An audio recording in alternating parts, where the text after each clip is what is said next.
These are roads that shouldn't legally exist, not because they're old, not because they're unmaintained, because the engineers who designed them looked at the edge of a cliff and decided that was close enough. There's a specific kind of road that doesn't appear in travel brochures. You won't find it recommended by an algorithm.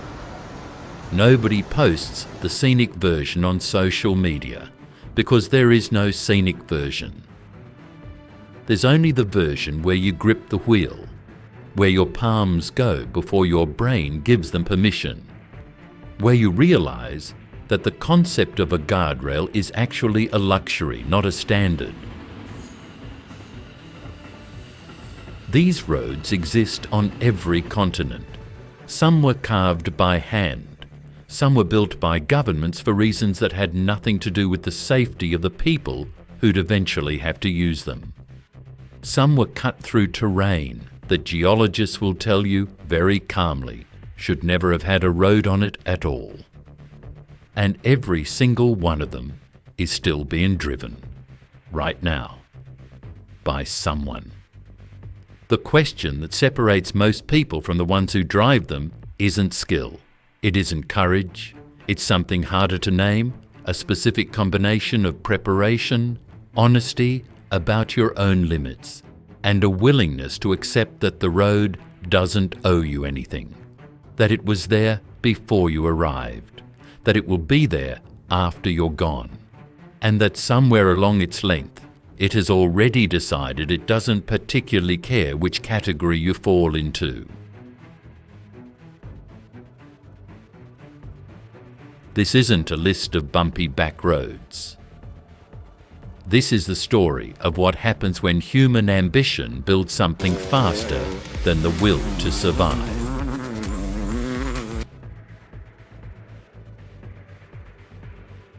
"25 roads. Some will kill you on a blind curve. Some will bury you under a landslide. One of them vanishes beneath the ocean. And one of them, right here in this list, was built not by engineers or governments, but by 13 villagers with hammers and chisels who needed to escape isolation badly enough to spend 5 years cutting through solid rock by hand. They didn't build it to be famous. They built it because the alternative was staying trapped forever. That road is on this list. So is a road where 200 to 300 people died every single year before the new highway made it optional. So is a stretch of Alaskan highway that runs 380 kilometers without a gas station, a restaurant, or a phone signal. Where if your car breaks down, your best hope is a truck driver who may or may not decide to stop. The question isn't whether you could drive them. The question is, which one would break you first? Welcome to Open Planet TRV. Let's dive into it. 25 roads, all of them real. Some of the people who drove them came back, some didn't. We're going from Hawaii to the Himalayas, from the Swiss Alps to the Brazilian fog, from a New Zealand gold rush relic to a Pakistani highway sitting 4,700 metres above sea level, where the oxygen in the air drops to half of what your lungs are used to, and your brain starts making decisions it has no business making while you're still behind the wheel. Some of these roads are famous. Some don't even appear on maps. Some of them are closed for 6 months of the year, not as a precaution, but because they become physically impassable, buried under snow, or swallowed by a sea that follows no schedule but its own. They all have one thing in common: the margin of error is 0. Let's go. We start in Hawaii because paradise, it turns out, has a road that will test you. 620 corners, 46 single-lane bridges, and a rainforest beautiful enough to distract you at exactly the wrong moment. The Hana Highway runs 103 kilometres along the windward coast of Maui, which means weather here doesn't ask permission. Rain falls without warning. And when it does, the sheer cliffs lining the road hold nothing back. Rocks, mud, whatever they feel like sending down. No traffic lights on the bridges, no signals, just one unspoken rule. First one there wins, or whoever has more nerve.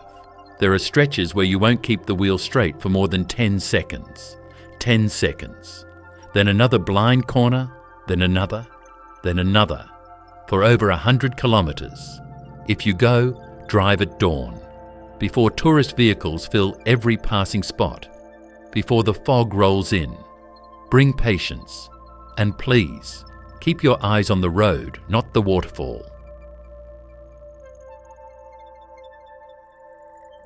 From the rainforests of Hawaii to the high mountain passes of Turkey, where the road doesn't just challenge you, it ignores you completely. 29 sharp bends, no barriers, and a surface that isn't asphalt. It's dirt, gravel, and whatever the last rainstorm left behind. The D915 connecting off to Bayburt climbs over 2,000 metres through the Soanlu Pass.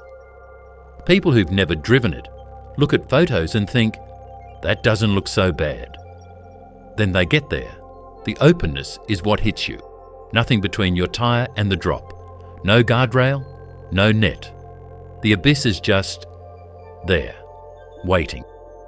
The most notorious section, Deribasha, packs 17 consecutive bends into 5.1 kilometres. Trucks reverse here, SUVs reverse here. Everyone reverses here, edging backward along the lip of the mountain just to give the other driver room to pass. Local drivers know this road like a second language. If you don't, follow someone who does. In winter, don't go at all. You cross into Switzerland, expecting precision engineering, clean roads, guardrails. The Gotthard Pass didn't get that memo. One side, a rock wall jutting out as if trying to crush your roof. Other side, a free fall of several hundred metres with nothing between you and it. The Gotthard Pass is carved directly into the cliff face of the Alps.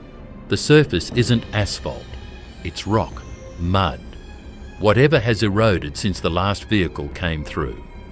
And when a car appears coming the other way, there's no quick fix. One of you backs up for kilometres along the edge, while the other one breathes.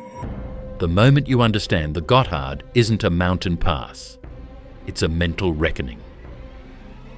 Every steering input matters, no chance to correct, no second chance. A small miscalculation doesn't put you in a ditch, it sends you off the mountain. This road demands complete presence, not confidence, presence. There's a difference, and this road will teach you which one you actually have.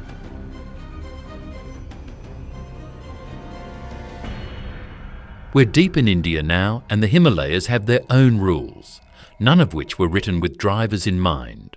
One lane, a river 400 metres below, and a road so carved into the cliff face that the rock hangs over your head like a ceiling. Deep in the western Himalayas, the Kilatapangi Road has quietly earned its place on every serious list of the world's most dangerous routes. The most punishing stretch runs between Tiari and Ishtiari, where the road doesn't just follow the cliff, it becomes part of it. Gravel slides under tyres without notice. Oncoming vehicles appear at corners with no room left. The Chandrabhaga River rushes hundreds of metres below, indifferent to everything happening above it. Skill alone doesn't save you here. Timing saves you. Luck saves you. Getting there before the monsoon saves you. Overcorrect once, slide on one patch of gravel, and there's no recovery. Locals drive it because they have no choice. Visitors drive it because they want the adventure. Make sure you know which one you are before you start. Still in Pakistan, still climbing. And this road ends at one of the most breathtaking places on Earth. It just doesn't make getting there easy. 16 kilometres, no barriers, some sections barely wide enough for a single jeep. And when you reach the end, you're standing at the foot of Nanga Parbat, the 9th highest mountain on Earth. The climb starts at 1,200 metres. It ends at 3,300. Everything in between is rock, dust and mud. After rain, traction becomes a memory. This road may not reward bravery, but it punishes impatience. Oncoming car, no rules. Just two drivers, a cliff on one side, an abyss on the other, and one of them slowly reversing on the edge while the other watches. At that point, it isn't skill, it's trust. In your tyres, in your hands, in your ability to stay calm when the drop is right there. The meadow at the top is one of the most breathtaking views on the planet. That fact won't make the drive any easier, but it might keep you going when every instinct says, stop. Bolivia. And this is the only road that has an official name for what it does to people. Before the new highway was built, 200 to 300 people died here every year. The crosses on the roadside weren't placed by the government, they were placed by the survivors who watched others go over. The North Yungas Road, the Camino de la Muerte, Death Road. The name was official, given by the Inter-American Development Bank, not born from local legend. That says everything. Sections are 3 metres wide. 3? Old trucks and buses used to travel here in both directions. Now it's mostly tourist cyclists. Even they have accidents, dense fog, constant rain, rockfalls with no warning, small waterfalls pouring directly onto the driving surface, and a vertical drop into the Amazon basin that has swallowed vehicles whole. The crosses. That's the image that stays with you, not the view, which is extraordinary, not the clouds, which are eerie and cinematic. The crosses, hundreds of them, placed by people who drove this same stretch and never noticed anything was wrong until it was too late. Most vehicles that pass through now are tourist jeeps and mountain bikes. The danger is real but managed. What isn't managed is what happens in your head when you realise how many people this road has taken and how close you came to passing that memorial without stopping. Now we head to Alaska, where the danger isn't a cliff edge. It's the absence of everything else. 380 kilometres with no gas station, no restaurant, no phone signal, no help. Just permafrost, grizzly bears, and the occasional truck driver who may or may not stop. The Dalton Highway was never built for the public. It was constructed in 1974 to support the Trans-Alaska Pipeline. Utilitarian, raw, completely indifferent to whoever drives it. It runs 666 kilometres north from Fairbanks to Prudhoe Bay, and it takes everything from you. Dead gravel chips, windshields. Arctic winds push vehicles sideways. In winter, temperatures drop below -50 Celsius, and the road becomes a ribbon of ice through a white void. The moment this road earns your respect isn't the cold, the wildlife, or the brutal storms. It's the silence. There's a stretch where you drive for hours and see nothing. No buildings, no lights, no evidence that civilization knows this place exists. Just you, the road, and the extraordinary indifference of everything around you. People who've driven the Dalton in winter don't say they conquered it. They say they got through it. No conquest here, just survival. And the honesty to admit the difference to yourself.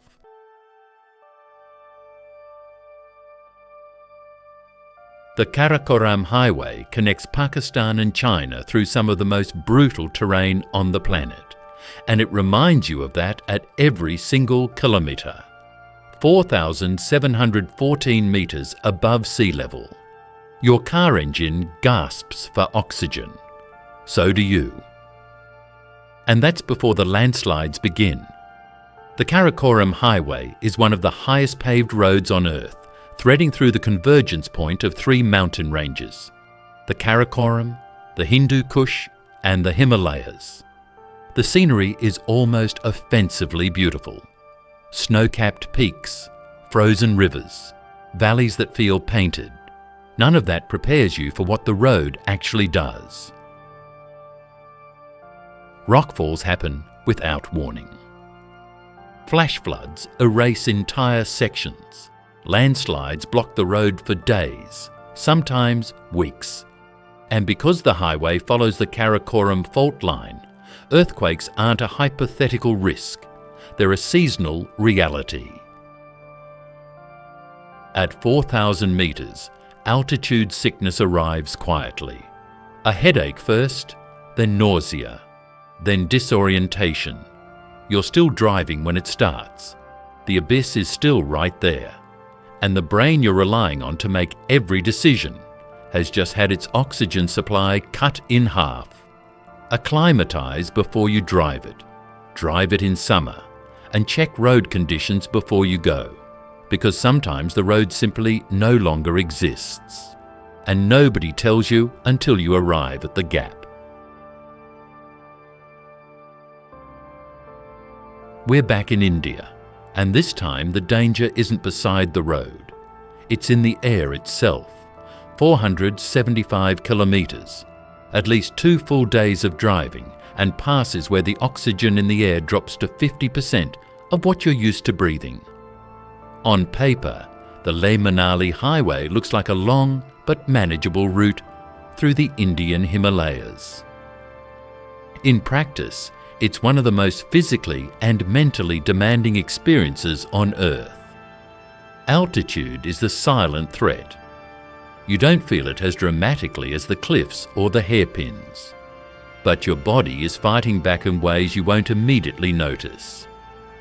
Car engines strain and misfire at 5,000 metres. Your reflexes slow, your decision-making dissolves, and you're still driving on the edge of a cliff, in thin air. The Tanglang La Pass sits at 5,328 metres. At the top, a sign tells you that you're on one of the highest motorable roads in the world. Most people get out of their cars to take a photo, hands trembling slightly, breathing slower than they expected, smiling in spite of everything. That smile is the whole road. Open only from March to October. In winter, it becomes impassable, buried under snow that doesn't care about your schedule. Time it right. Prepare physically and show the altitude some respect, or it'll show you some of its own.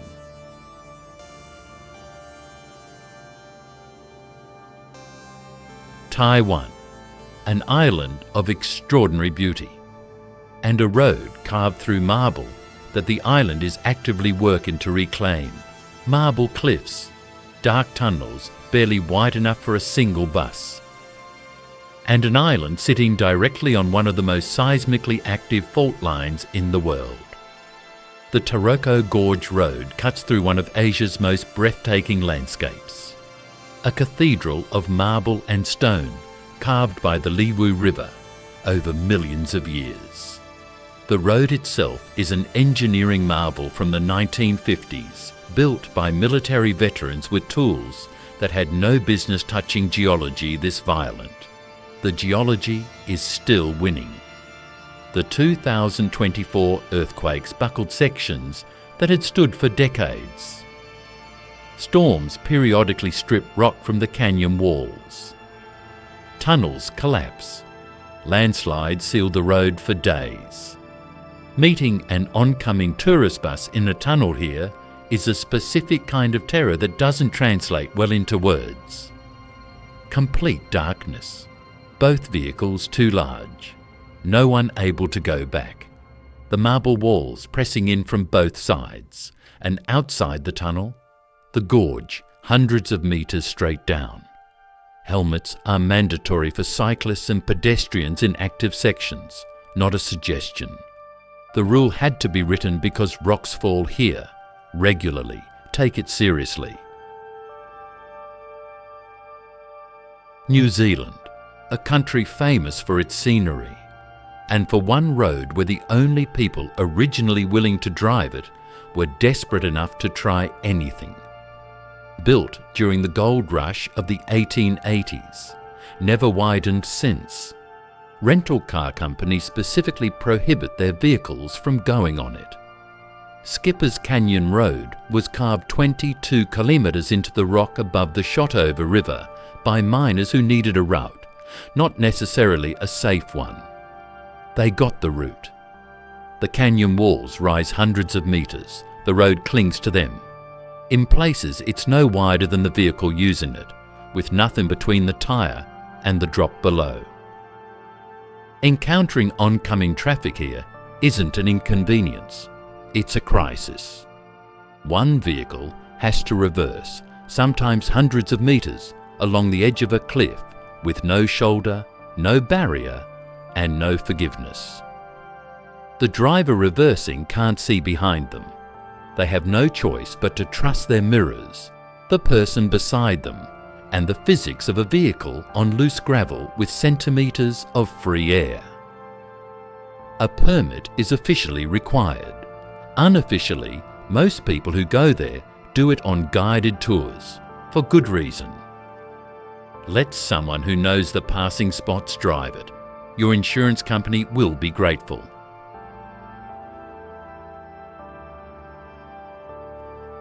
Now we move to China, and the most remarkable thing here isn't how dangerous it is.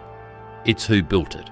Villagers carved this tunnel through solid rock, by hand, with hammers and chisels, over 5 years. And people didn't survive the construction. The village of Guoliang, perched on a cliff top in Henan province, was undiscovered before 1972. The only way in or out was a dangerous stone staircase cut into the mountain, one that regularly cost lives. So the villagers were ready to build their own road. 13 of them.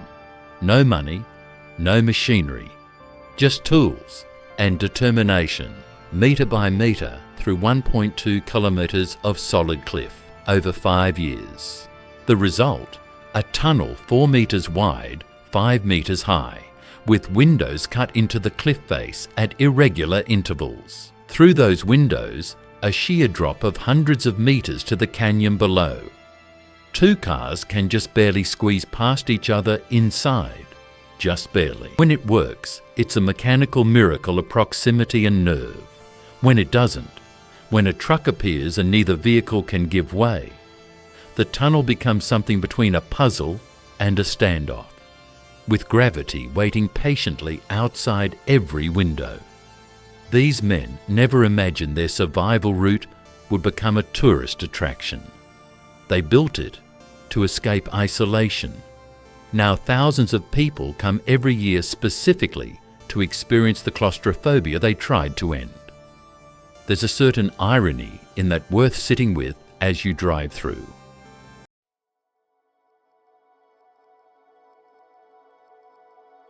Brazil, the country's longest road, and one stretch of it where the fog turns every curve into a gamble.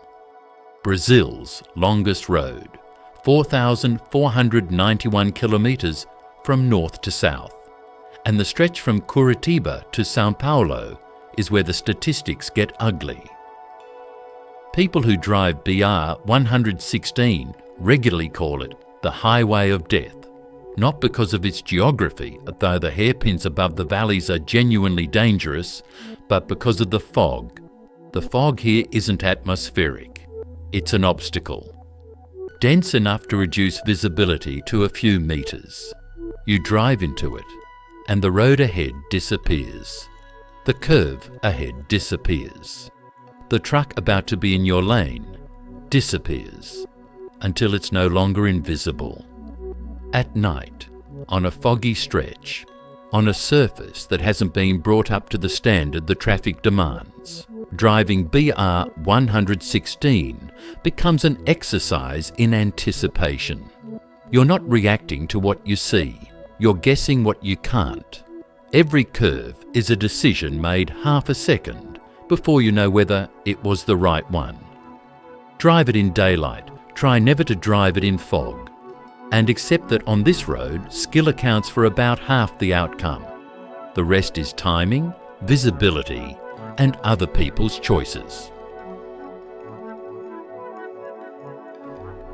Manila. No cliffs, no altitude. Just 8 lanes of traffic where the speed limit is a rule nobody follows. Official speed limit, 60 kilometers per hour. Actual traffic speed, 80 to 100. Average number of accidents per day, 3 to 5. Commonwealth Avenue in Metro Manila doesn't kill you with altitude or cliff edges.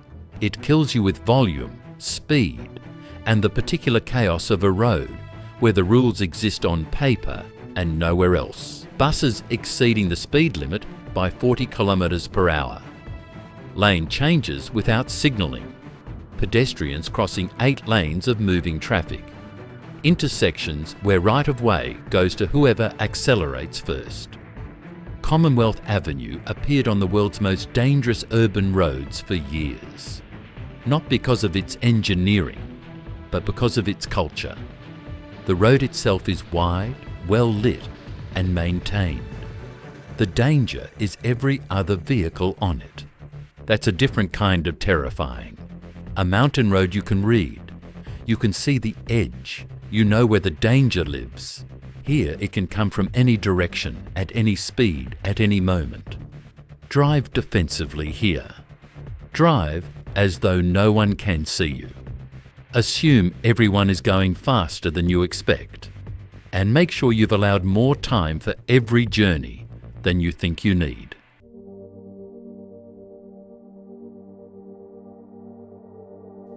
Now, we head to South Africa. A border crossing where the guards will turn you away if you show up in the wrong vehicle. Sedans aren't permitted past the South African border checkpoint. Not informally, officially, because they don't want to deal with the wreckage. Sani Pass climbs from KwaZulu-Natal in South Africa to the mountain kingdom of Lesotho. Rising steeply through rocks, mud and sharp bends so severe it feels less like a road and more like a vertical fight between you and the mountain. The gradient hits 33% on the worst sections. The surface is unpaved. After rain, the gravel essentially floats. The vehicle that was climbing confidently 2 minutes ago suddenly becomes a very heavy object, testing the limits of friction. Losing traction on Sani Pass isn't a skid. It's a slide, backward toward the edge, while the driver fights the wheel with both hands and the passengers panic. It happens in seconds. It resolves in seconds. And those seconds become the longest of your life, 4x4 only. No exceptions, no arguments. At the top sits the highest pub in Africa, a fact that feels entirely appropriate for a road that demands you earn every metre. Norway. And a road so theatrical in its design, it almost looks purpose-built to be photographed. It wasn't. It was built to cross a mountain. The difficulty was just part of the deal. 11 sharp bends, each one 180 degrees. Average gradient 9 to 10%. Large tourist buses use it every day. That fact should concern you. Trollstigen, the Troll's Path, climbs through a Norwegian valley in a series of bends so dramatic they look like carefully made artistic choices from above. The road doesn't gradually ascend. It attacks the mountain with relentless switchbacks, each one barely a lane wide, each with a cliff on one side and a drop on the other. The first time you see an oncoming tourist bus on a hairpin bend at Trollstigen, your hands do something involuntary. They tighten. The sweat comes before you've even processed the situation. And the bus driver, completely unfazed, completely practiced, eases past you with centimetres to spare, as if it's just another Tuesday. Because for them it is. That's either reassuring or quietly unsettling. Depends which side of the mirror you're on. Manual transmission is genuinely better here. Engine braking on the descents provides a kind of control that automatic transmission doesn't quite replicate the same way. If you're renting, ask for manual. Your brakes will last longer. So will your nerves.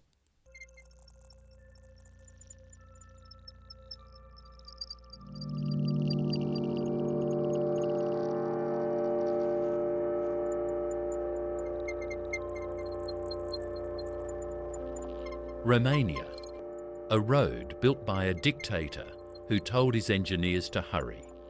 They did. The mountain pushed back in ways that still surprise drivers today.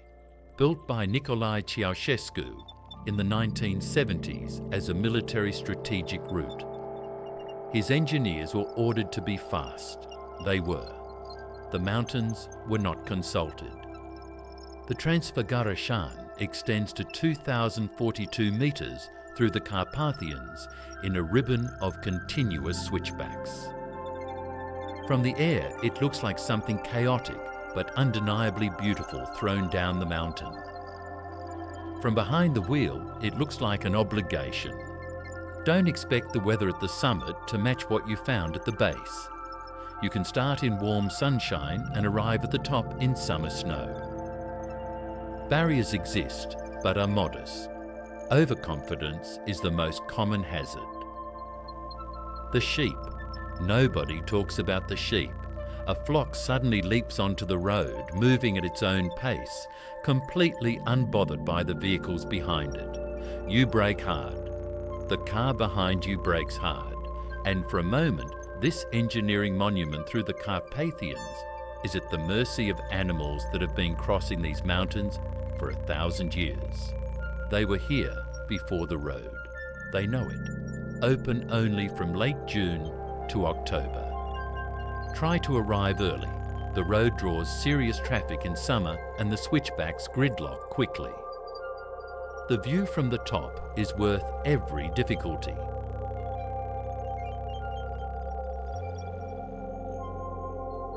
We're back in Hawaii. Same island, different coast, and a road that will make the Hana Highway look forgiving. The road is only about 9 kilometres at its worst. In those 9 kilometres, no barriers, no markings, blind U-bends, constant rockfall, and a drop of hundreds of metres to the Pacific Ocean. The Kahekili Highway on Maui's north coast is what happens when a road is cut into a cliff and then largely left alone. 1 lane, 2 directions. No room for error and no room to debate who backs up. When 2 cars meet, and they will, one reverses. Heart pounding, window down, the driver listening for the tyre to find the edge before they do. The rockfall, that's what the photographs don't show. Fresh rocks on the road every time you drive it, because the cliffs are actively shedding. You're not just driving carefully to avoid the edge.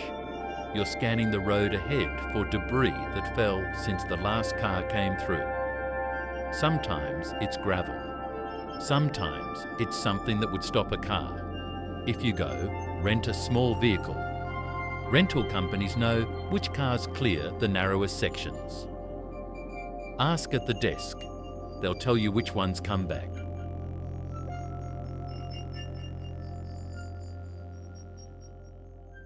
Australia, no cliffs, no altitude, just 1,850 kilometres of desert that doesn't care whether you make it. The world's longest remote trail, 1,850 kilometres, 0 paved surface, 51 sand dunes. And if your vehicle breaks down, towing starts at tens of thousands of dollars, if they can even reach you. The Canning Stock route was established in 1910 to move cattle across Western Australia.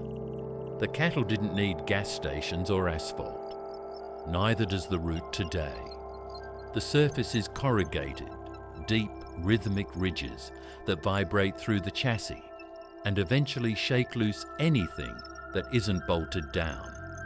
Axles crack around June 30, wheels split.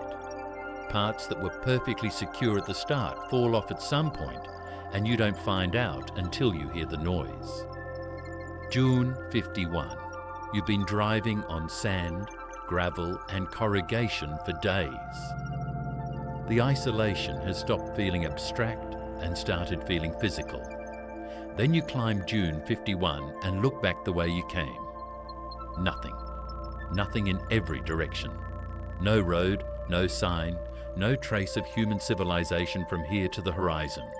You are completely alone. Minimum 14 days of fuel and water. Satellite communicator, not a phone. Travel with another vehicle if at all possible. This is a road that grants no second chances to the unprepared.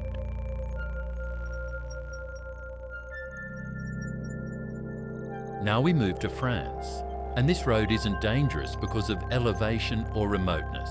It's dangerous because it has an expiration time. This road exists for approximately 3 hours a day.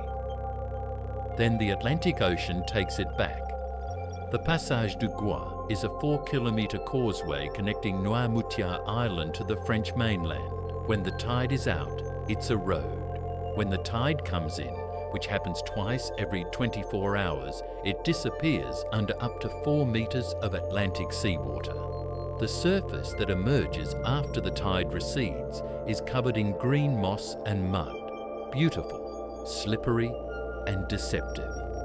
The crossing windows are narrow, around 90 minutes before and after low tide. Miss the window and your car becomes a submarine, not metaphorically. Emergency refugee towers are stationed along the causeway for people who misjudge the timing. They stand there like sentinels, steel platforms you can climb if the water rises before you reach the other side. They exist because people have needed them. Cars have been swallowed here. The road gives no warning when it decides to leave. Check the tide tables the day before. Check them again in the morning. Check them at the crossing. Your schedule doesn't matter to the road, only the moon does.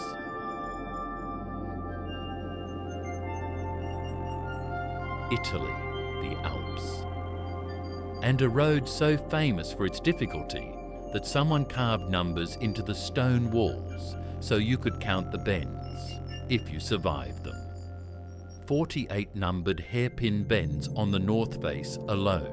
The numbers are carved into the stone walls so drivers can count how much suffering remains. The Stelvio Pass sits at 2,758 metres in the Italian Alps on the Swiss border and is one of Europe's most technically demanding roads. The bends are famous enough to have drawn racing legends and famous enough to have said farewell to some of them. Many curves require large vehicles to manoeuvre several times just to get around. The concrete barriers at the edges are low. At speed, they're essentially decorative. Bend number 48. If you're climbing the north face, that's the last one before the summit. By that point, your hands know the road. Your body has memorized the rhythm. And when you make that final turn and the summit opens up, the view across the Alps, the other vehicles parked at the top in stunned silence. There's a feeling that's hard to put into words. You earn that view in a way very few roads let you earn anything. Open from June to October. Closed in winter, not as a formality, but because it becomes impassable. The road is sealed at bend 48 by a gate. In winter, on the other side of that gate, there's nothing but snow and elevation, and a silence that has no interest in tourists.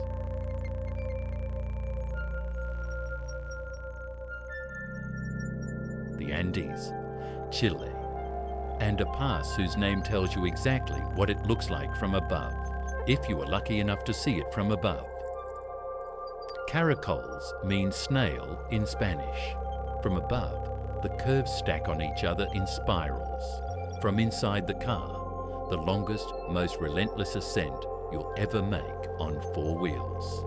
Los Caracoles climbs to over 3,000 meters in the Chilean Andes.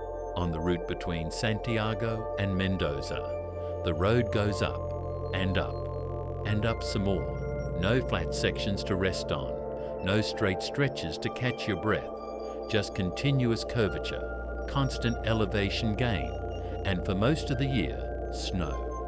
No barriers on significant stretches. A small mistake leads straight to the ravine. The trucks. Los Caracoles is a main international route, meaning heavy freight traffic shares these spiralling bends with passenger cars. A fully loaded truck coming down the mountain on those curves, brakes working, fighting gravity, is a sight that recalibrates your understanding of physics and your proximity to it. Trucks have informal right-of-way here regardless of what the law says. Give them room. They cannot give you room back. India again. And this one has a name that locals didn't give as a metaphor. Local people call it the pile of corpses. Not an exaggeration. A description. The Rohtang Pass sits at 3,978 meters, 51 kilometers from Manali, and serves as the only road connection between Manali and the Lahaul and Spiti valleys. For the communities on the other side, this road isn't an option. It's the only one they have. Hundreds of sharp bends. Many sections only wide enough for one car. On one side, sheer cliff. On the other, an abyss. Bad weather arrives irregularly and without warning. The tourism boom has pushed thousands of vehicles onto a road built for far fewer. Traffic jams lasting 4 to 6 hours are common, sometimes a full day. You're sitting in that gridlock at 4,000 meters, engine running, burning fuel, while the effects of altitude quietly accumulate. When it clears and traffic moves again, the road is extraordinary. The valley behind you, the peaks ahead, the strange beauty of a landscape that is actively hostile to human presence and yet cannot stop people from coming. Being at the top, if you make it, if the weather holds, if you didn't turn back in the traffic, is an experience that costs you something real to earn. Permits required. Get them in advance, not on the day. And build an extra day into your itinerary, because Rohtang doesn't care about your flight home.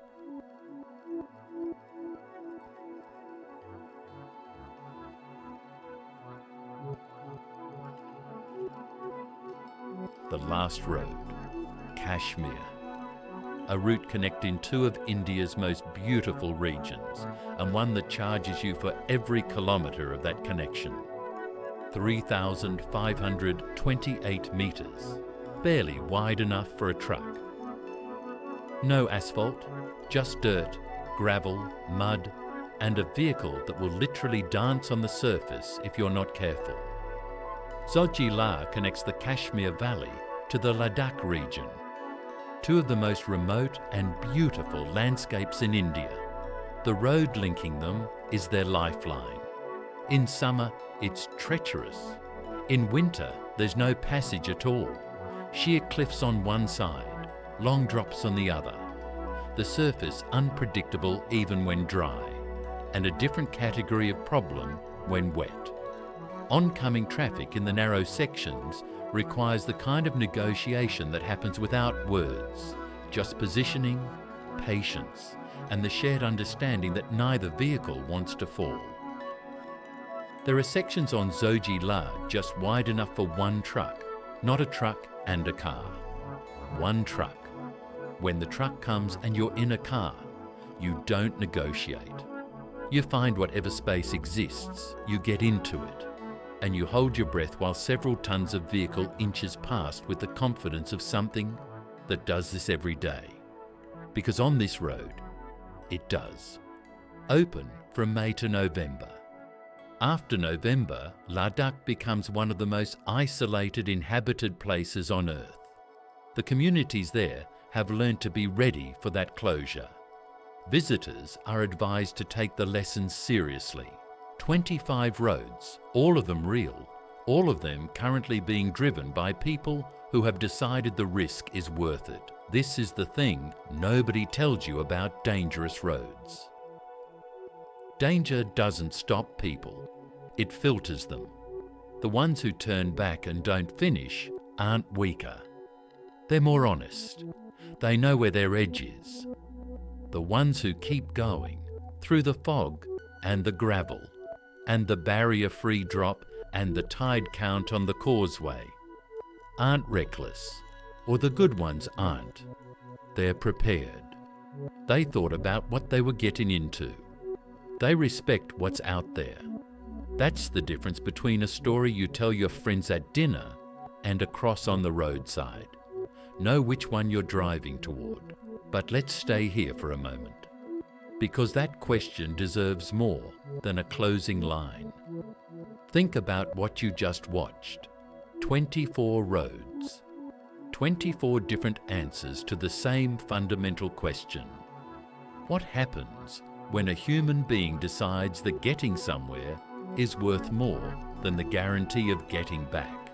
The Gois villagers didn't ask that question philosophically. They answered it with their hands. 13 men, 5 years, hammers and chisels against solid rock, metre by metre, in a mountain that had no interest in being carved. They didn't have engineers. They didn't have funding. They had a staircase that kept killing people, and a collective decision that enough was enough. The tunnel they built isn't just a road, it's an argument. It's proof that when a group of human beings decide something needs to exist badly enough, it eventually exists, regardless of what the mountain thinks. The crosses on the North Youngus Road make a different argument. Hundreds of them planted by the people who survived watching others go over. Each one is a name. Each one is a moment where the road won and a person didn't. And yet the road kept being driven, not because people were reckless, because on the other side of that road were communities, families, livelihoods, things that don't stop mattering just because the route between here and there happens to run along the edge of a cliff above the Amazon basin. That's the thing about dangerous roads that never makes it into the headline. The headline is always the danger. The story is always the people. The people who built the road because they had no other way out. The people who drive it every day because it's the only road home. The people who come from the other side of the world specifically to test themselves against it. Not out of stupidity, but out of a need to find out something about themselves that a comfortable life in a comfortable place will never tell them. You can learn a lot about a person by asking them which of these 24 roads they drive. Some people hear about the Dalton Highway, 666 kilometers through the Alaskan wilderness. No gas station, no signal, no help. And they feel nothing but relief that they'll never have to go there. Other people hear about it and feel something shift, a kind of pull, not toward recklessness, toward the specific silence that only exists in places where civilization hasn't bothered to show up yet. There are people who need that silence the way other people need crowds. The Dalton is for them. If you felt that pull just now, you know who you are. Some people hear about Fairy Meadows Road and immediately start calculating. 16 kilometers. 1,200 meters to 3,300. No guardrails. One jeep width. And at the end, Nanga Parbat, the 9th highest mountain on Earth, sitting above a meadow so beautiful it has no business existing in the same universe, as the road that leads to it. Those people aren't afraid of the road. They're already thinking about the light at the top and what time of year to go. Those people are a specific kind of person, and they know it. And then there are people who heard about the Passage de Gois, a road that disappears twice a day under 4 meters of Atlantic seawater, and felt something that wasn't fear or excitement. Something closer to wonder. Because what kind of world has a road with an expiration time? What kind of road asks you to check the tide tables instead of the traffic report? What kind of place needs emergency towers along a causeway? Because the sea genuinely might come for you before you finish crossing. The world, it turns out, is stranger and more magnificent than most of us give it credit for. The Passage de Gois is 4 kilometers of proof. That's what this channel is about. Not danger for its own sake. Not adrenaline as a product. Those things exist online in abundance, and they're not what we're doing here. What we're doing here is taking seriously the idea that the world is genuinely extraordinary in ways that don't show up on the curated travel feeds, in ways that require more than a weekend and a mild sense of adventure to find. The places we cover on Open Planet TV are the ones that ask something of you before they give you anything back. They ask for preparation. They ask for honesty about your own limits. They ask for the specific kind of respect that only comes from understanding that you are a guest in a landscape that was here before you and will be here long after. The Karakoram Highway doesn't care about your itinerary. The Transfiguration doesn't owe you good weather. Sunny Pass will turn your sedan around at the border because the mountain made that rule long before the border guards did. These places operate on their own terms, and there is something that's genuinely hard to name about being in a place that operates on its own terms. Something that strips away the noise, something that makes the things that felt urgent this morning feel very small by comparison. We've covered 24 roads in this video. We've been to 5 continents. We've talked about altitude and fog, and tide tables and corrugated desert tracks, and tunnels carved by hand and passes that close for 6 months of the year. We've talked about the crosses on Death Road, and the silence of the Dalton, and the numbers carved into the stone walls of the Stelvio, so that drivers can count how much suffering remains. But here's what we haven't said yet. Every single road on this list has a community on the other side of it. Every dangerous road that has ever existed was built because someone needed to get somewhere. The Kilar to Pangi Road isn't a thrill seeker's attraction. It's a lifeline for the people of the Pangi Valley who have no other way to reach the rest of the world. The Zojila isn't a challenge to conquer. It's the only road between Kashmir and Ladakh, and it closes for half the year. And the communities on the other side prepare for that closure the way other communities prepare for winter. They stock supplies. They plan around it. They live their entire lives in relationship to a piece of geography that most people on Earth will never see and will never need to think about. When you watch a video about dangerous roads, or dangerous places, or impossible landscapes, or any of the things that Open Planet TV covers, you are not just watching geography. You are watching human beings in relationship with their world.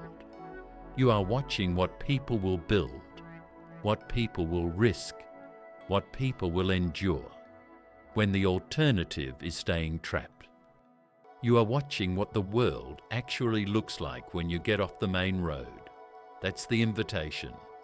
Not to be reckless, not to chase danger for its own sake, but to take seriously the world's strangeness. to go looking for the places that ask something of you, to be the kind of person who checks the tide tables, who asks the rental company which cars come back, who builds in an extra day because the mountain doesn't care about your flight home. That person, by the way, is not fearless. Fearlessness is not the point, and never has been. The most experienced drivers on the most dangerous roads in the world are not fearless. They are careful. They are prepared. They are honest about what they're getting into. They know that the road doesn't owe them anything, and they drive accordingly. Fear, used correctly, is the thing that makes you check your brakes before the descent. Fear, used correctly, is the thing that makes you turn back when the fog on BR 116 drops visibility to nothing and the surface hasn't been maintained, and you decide that tonight is not the night. Fear, used correctly, is the thing that keeps you on the right side of the difference between a story you tell at dinner and a cross on the roadside. The ones who don't make it, more often than not, aren't the ones who are afraid. They're the ones who stopped listening to the fear, who mistook confidence for preparation, who confused the feeling of being capable with the reality of being ready. We want you to be ready.